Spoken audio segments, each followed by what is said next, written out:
यह एक बहुत ही प्राचीन कहानी है। एक गांव में एक लड़का रहता था जो बहुत महत्वाकांक्षी था।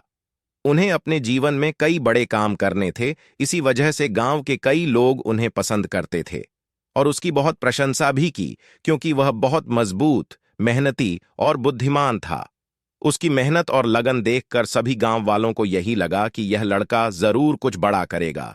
वह हमारे गांव की हालत सुधारेगा और हमारे गांव को आगे ले जाएगा। और उस लड़के को भी विश्वास था कि वह जो चाहे बन सकता है, इसलिए वह हमेशा पूरे आत्मविश्वास के साथ चलता था। उसकी आंखों में हमेशा उत्साह और आत्मविश्वास रहता था। और यह आत्मविश्वास यूं ही नहीं आया था, यूं कहें कि इसके पीछे खड़ी मेहनत थी।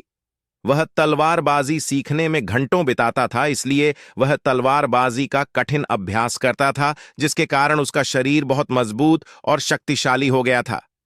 ऐसे ही कई बार जब वह फेंसिंग करके घर लौट रहे होते थे, तो रास्ते में कई लड़कियां उन्हें देखकर मुस्कुराती थीं और बदले में वो भी उन्हें देखकर मुस्कुरा देते थे।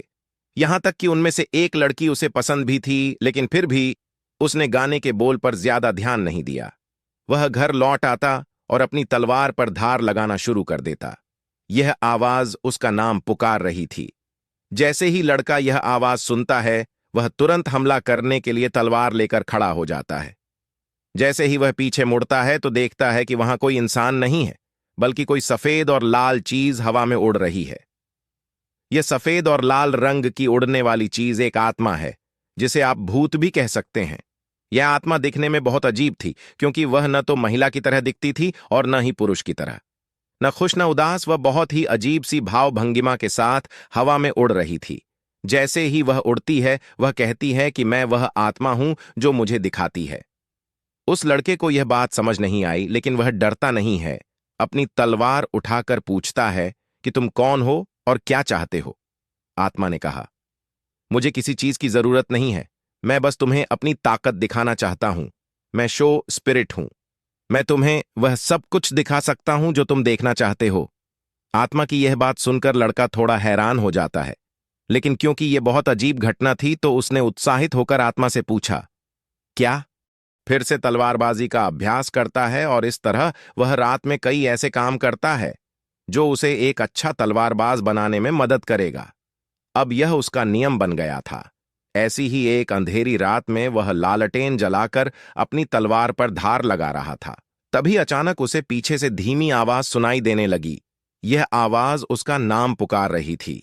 जैसे ही लड़का यह आवाज सुनता है, वह तुरंत हमला करने के लिए तलवार लेकर खड़ा हो जाता है। जैसे ही वह पीछे मुड़ता है तो देखता है कि वहां कोई इंसान नहीं है, बल्कि कोई सफेद और लाल चीज हवा में उड़ रही है। यह सफेद और लाल रंग की उड़ने वाली चीज एक आत्मा है, जिसे आप भूत भी कह सकते हैं। यह आत्मा दिखने में बहुत अजीब थी, क्योंकि वह न तो महिला की तरह दिखती थी और न ही पुरुष की तरह। न खुश न उदास, वह बहुत ही अजीब सी भाव भंगिमा के साथ हवा में उड़ रही थी। जैसे ही वह उड़ती है, वह कहती है कि मैं वह आत्मा हूं जो मुझे दिखाती है। उस लड़के को यह बात समझ नहीं आई, लेकिन वह डरता नहीं है। अपनी तलवार उठाकर पूछता है कि तुम कौन हो और क्या चाहते हो। आत्मा ने कहा, मुझे किसी चीज की जरूरत नहीं है, मैं बस तुम्हें अपनी ताकत दिखाना चाहता हूं। मैं शो स्पिरिट हूं। मैं तुम्हें वह सब कुछ दिखा सकता हूं जो तुम देखना चाहते हो। आत्मा की यह बात सुनकर लड़का थोड़ा हैरान हो जाता है, लेकिन क्योंकि यह बहुत अजीब घटना थी तो उसने उत्साहित होकर आत्मा से पूछा, क्या क्या आप मुझे कुछ दिखा सकते हैं? तो आप मुझे इस दुनिया की सबसे महंगी तलवार दिखाइए, जो सोने और हीरे जवाहरातों से बनी है। यह सुनकर वह अपनी आत्मा को उड़ा देता है और एक छोटा सा बादल बनाता है, जिसके अंदर लड़के को वह चमकती हुई तलवार दिखाई देने लगती है, जो पूरी तरह से सोने की बनी हुई थी और उसमें हीरे जवाहरात जड़े हुए थे, जिससे एक योद्धा तलवार चलाने का अभ्यास कर रहा था। यह दृश्य कुछ देर तक चलता है और फिर गायब हो जाता है। लेकिन यह सब देखकर लड़का बहुत खुश हो जाता है और सोचता है कि यह वास्तव में बहुत मजेदार है और काम की आत्मा है।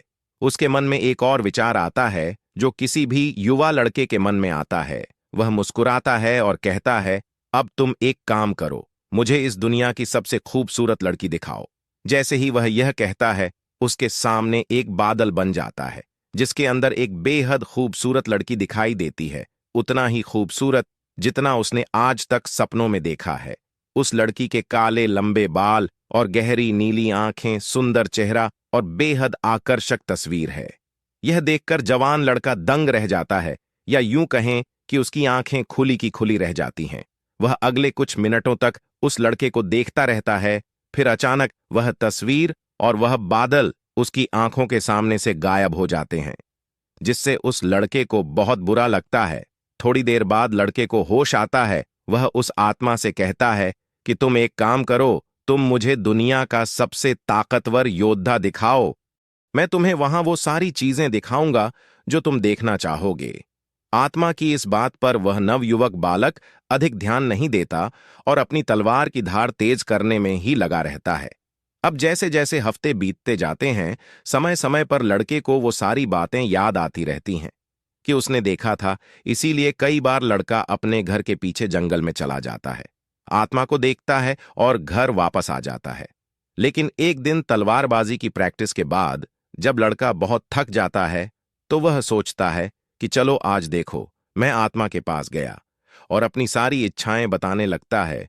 वह कभी दुनिया की सबसे खूबसूरत जगह देखता है, अलग अलग मौसम देखता है। वह अपने कुछ दोस्तों को देखता है जो उसके साथ नहीं हैं, और कभी कभी बहुत सारी खूबसूरत लड़कियों को अलग अलग चीजों में देखता है। इस तरह हफ्ते महीनों में बदल जाते हैं और कुछ महीनों के बाद इस लड़के में बदलाव आने लगते हैं। जहां लड़का घंटों तलवारबाजी का अभ्यास करता था, अब वह हर दिन 1 घंटा पहले घर वापस आता है। कुछ दिनों बाद उसने उस आत्मा को अपने घर भी बुलाया, जिसके बाद वह जब चाहे तब आराम से चीजों को देख सकता था। पहले चीजें 1 घंटे पहले हुईं, फिर धीरे धीरे वह लड़का इतना निश्चिंत हो गया कि वह 2 घंटे पहले आने लगा तो 3 घंटे पहले। कई बार वह जल्दी घर आ जाता और आत्मा से बात करता, मुझे दिखाओ कि अच्छे योद्धा कैसे लड़ते हैं। फिर धीरे धीरे यह उसकी आदत बन गई और वह हर दिन अलग अलग योद्धाओं को लड़ते हुए देखता और उनकी लड़ाई का आनंद लेता। और सोचती हूं कि काश मैं भी एक दिन ऐसा बन पाती। धीरे धीरे उनमें कई बदलाव होने लगे। अब जब वह तलवारबाजी का अभ्यास करने के बाद घर लौटता था और लड़कियां उसकी ओर हाथ हिलाती थीं, अब वह उनकी ओर देखता भी नहीं था। वह उन्हें पूरी तरह से अनदेखा कर देता था, क्योंकि अब उसने बहुत सारी खूबसूरत लड़कियां देखी थीं कि वह भी सोचने लगा था कि काश उसे भी एक दिन उनके जैसी लड़की मिल जाए, और जिस दिन उसे ऐसी लड़की मिल जाएगी तो वह उससे ही शादी करेगा और वह उसके साथ वही रहेगा जिसके वह हकदार है। कई बार वह आत्मा से कहता है कि उस समय दुनिया में जो लड़ाई चल रही थी उसे दिखाओ। वह उन्हें देखेगा और उनमें से एक को अपने नायक के रूप में चुनेगा। वह उसके लिए तालियां बजाता था और खुश होता था, और अगर उसका हीरो हार जाता था तो उसे उसके लिए दुहक भी होता था। उसके बाद मैं किसी और को उसका हीरो बना देता हूं और उसकी लड़ाई देखता हूं और उसका हौसला बढ़ाता हूं। अब उसे ये सब करने में बहुत मजा आने लगा। उन्हें इसमें इतना आनंद आने लगा कि अब उन्होंने तलवारबाजी का अभ्यास करने का समय बहुत कम कर दिया है। अब वह कभी कभी अपने घर आता और अपनी तलवार पर धार लगाता, और कुछ महीनों के बाद उसने धीरे धीरे अपनी तलवार पर धार लगाना छोड़ दिया। कई वर्ष बीत गए और उसकी तलवार वैसे ही पड़ी रही, और धीरे धीरे इसमें जंग लगना शुरू हो गया। लेकिन उसे इससे कोई फर्क नहीं पड़ता था, क्योंकि वह आनंद ले रहा था। वह जब चाहे कुछ भी देख सकता था और खुश हो सकता था, क्योंकि जैसे जैसे समय बीतता गया ऐसा नहीं था कि यह सिर्फ मनोरंजन था। अब धीरे धीरे उसे अन्य महान योद्धाओं से ईर्ष्या होने लगी, क्योंकि वह उन्हें देखता है और स्वयं को देखता है। उसे बहुत दुहक होगा, क्योंकि वह बहुत कमजोर हो गया था, जबकि अन्य लोग बहुत शक्तिशाली थे। एक समय के बाद उसे लगने लगा कि वह कभी महान योद्धा नहीं बन सकता, और जो बन रहे हैं वो उससे अलग हैं, उनमें कुछ खास है, उनके पास बहुत सी ऐसी चीजें हैं जो उनके पास नहीं है, इसलिए वो कभी अच्छे योद्धा नहीं बन पाएंगे। इसलिए अब तक जिन लोगों को वो अपना हीरो मानते थे उनसे वो ईर्ष्या करने लगे, उन्हें गालियां देने लगा और उनमें गलतियां निकालने लगा। अगर वह कभी दौड़ने भी जाता तो अच्छे से नहीं दौड़ पाता। उसका शरीर बहुत भारी हो गया था और उसकी तलवार और ढाल का वजन भी भारी लगने लगा था। उनकी चपलता और तलवारबाजी कौशल भी कम होने लगे थे। ऐसे ही कुछ साल और बीत गए और लड़के ने अपने बड़े सपने देखना छोड़ दिया। अब वह योद्धा नहीं बनना चाहता था। अब वह उस आत्मा की मदद से बार बार कोई युद्ध देखता है और उनसे लड़ने की कोशिश करें, भले ही उसकी उम्र 30 वर्ष से अधिक हो। वह अकेला है, अपने जीवन से परेशान है, लक्ष्यहीन है और उसके जीवन में कुछ भी अच्छा नहीं है। एक रात वह अपने कमरे में बैठा हुआ था और जैसे ही रात के 12 बजे कोने में बैठी आत्मा अचानक जोर जोर से हंसने लगी। उस आदमी ने उसे देखा और चौंक गया। पिछले 10 सालों में आज तक आत्मा ने अपनी कोई भी भावना व्यक्त नहीं की थी। वह बस एक गुलाम की तरह चुपचाप उसकी हर बात मान रही थी। लेकिन आज वह हंस रही थी और आज 10 साल बाद उसने कुछ ऐसा कहा जिसे सुनकर वह आदमी एकदम सन्न रह गया। आत्मा ने कहा, अब मेरा यहां का काम समाप्त हो गया, मेरा उद्देश्य पूरा हो गया। डरते हुए उस आदमी ने पूछा, आप क्या कह रहे हैं? यह सुनकर आत्मा फिर जोर जोर से हंसने लगी और कहा कि अब मुझे वो राज जरूर बताना चाहिए जो मैंने पिछले 10 साल से तुमसे छिपा कर रखा था। असल में मैं एक शैतान हूं और इस दुनिया में सभी बुराइयों की जड़ हूं। एक राक्षस आज रात इस गांव पर हमला करेगा और भविष्यवाणी में कहा गया है कि आपका जन्म उस राक्षस को नष्ट करने के लिए हुआ है। आप इस दुनिया के सबसे महान योद्धाओं में से एक बन सकते थे। आप वह योद्धा थे जिसने हमारी बुराइयों को नष्ट कर दिया, लेकिन अब बहुत देर हो चुकी है। आप कुछ नहीं कर सकते।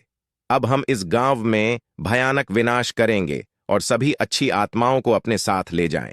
लेकिन फिर भी वह हैरान होकर पूछता है कि तुमने 10 साल तक इंतजार क्यों किया? तुम मुझे 10 साल पहले भी मार सकते थे। तब आत्मा ने कहा, देखो, ये तो बस भविष्यवाणी में बताया गया था कि इस संसार का कोई भी राक्षस, कोई शैतान, कोई भी योद्धा तुम्हें हरा नहीं सकता। और मैं तो एक छोटी सी जान हूं, तुम्हें छू भी नहीं सकती, लेकिन अगर तुम्हें कोई हरा सके तो मैं वह आप स्वयं होंगे। इसीलिए मैंने तुमसे लड़ने के बजाय धीरे धीरे तुम्हें जहर दे दिया, तुम्हें ऐसी ऐसी कल्पनाएं दिखाईं, तुम्हारे साथ ऐसे ऐसे काम किए जिससे तुम अपने लक्ष्य से भटक गए और धीरे धीरे कमजोर हो गए। आज तुम इतने कमजोर आदमी हो गए हो कि न तो अपनी रक्षा कर सकते हो और न ही इस गांव की।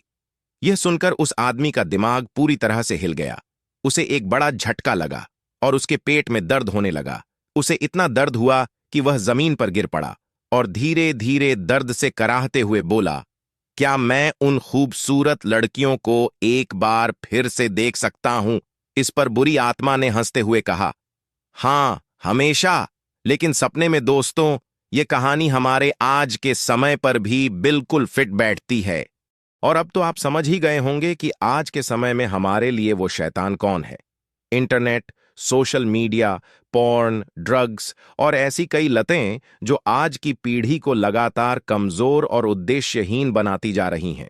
बचपन में सपने देखने वाला हर व्यक्ति उन सपनों को काफी हद तक पूरा कर सकता है, लेकिन जैसे जैसे वह बड़ा हुआ, उसे आराम की लत लग गई। बिना मेहनत के चीजें हासिल करने की आदत पड़ गई। काम को टालना उसकी आदत बन गई। उसमें ऐसी लत लग गई जिसने उसे उसके लक्ष्य से भटका दिया। इसलिए वह बड़े तो हुए, लेकिन उनके सपने छोटे होते गए और उन्होंने अपने सपनों को छोड़ दिया।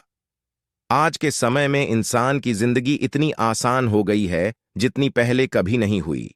आज इंटरनेट के माध्यम से वह जब चाहे कुछ भी देख सकता है और खुश रह सकते हैं। इसके लिए ज्यादा मेहनत नहीं करनी पड़ती। आजकल रोजमर्रा की जरूरत की चीजें भी आसानी से मिल जाती हैं। इसके लिए पहले व्यक्ति को काफी शारीरिक मेहनत करनी पड़ती थी। आज का आदमी इंटरनेट पर आसानी से जान सकता है कि वह क्या बनना चाहता है या उसका परिणाम क्या है, और खुश हो सकता है, जो उसके मस्तिष्क को सस्ता डोपामाइन देता है। अब क्योंकि मस्तिष्क को उस परिणाम का डोपामाइन प्राप्त हो गया है, इसलिए वह वास्तविक जीवन में उस व्यक्ति को प्राप्त करने के लिए जोर नहीं देता है। इसके बजाय वह अधिक सस्ते डोपामाइन की तलाश करता है। लोगों को इंटरनेट पर इसे देखने और उसके लिए जश्न मनाने के लिए प्रेरित करते रहते हैं, जिसके कारण व्यक्ति इस नकली खुशी हार्मोन की कल्पना का आदी हो जाता है और असल जिंदगी में वह चुनौतियों का सामना करने से भागने लगते हैं। जिसके कारण आज के पुरुषों का टेस्टोस्टेरोन स्तर लगातार गिरता जा रहा है, जिससे वह कमजोर और उद्देश्यहीन होता जा रहा है। इसलिए जरूरी है कि हम इस आभासी और नकली दुनिया से बाहर आएं और वास्तविक जीवन में चुनौतियां लें और उन्हें पूरा करें। लेकिन सबसे ज्यादा इसमें महत्वपूर्ण बात है, फोकस बिना फोकस के कोई भी लक्ष्य हासिल नहीं किया जा सकता। जरूरी है कि हम अपना ध्यान सभी प्रकार के व्यसनों से हटाकर अपने काम पर केंद्रित करें। लेकिन आज की दुनिया में इंटरनेट के भटकाव के बिना रहना लगभग नामुमकिन है।